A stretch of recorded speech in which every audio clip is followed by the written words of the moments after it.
Accessible à travers des contrats d'assurance vie, l'ISR, investissement socialement responsable, permet aux épargnants de placer leur argent dans des entreprises respectant certains critères éthiques, sociaux et environnementaux.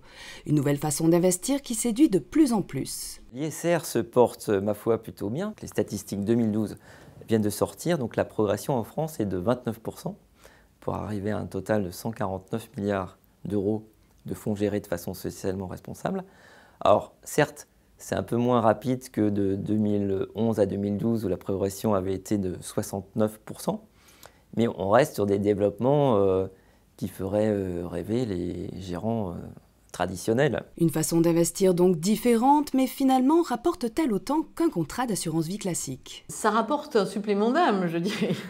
Ce qui est absurde, c'est que pour des raisons qui sont liées aux performances financières invraisemblables qu'on a eues au moins jusqu'à la crise financière, on est habitué à vendre des produits financiers en expliquant qu'ils vont rapporter tant et plus. Bon.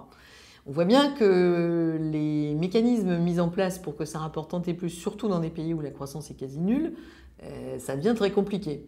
Donc, ce que l'ISR, alors des études montrant que l'ISR est surperformant, il n'y en a aucune qui démontre ça, mais il n'y en a aucune qui démontre le contraire. Il y en a eu beaucoup d'études. Après, si vous voulez à tout prix gagner 20% dans les trimestres qui suivent, non, l'ISR, c'est pas pour vous. Fini donc les idées reçues, la performance de l'ISR est identique à celle de l'investissement classique, mais il ne faut tout de même pas s'attendre à des profits mirobolants.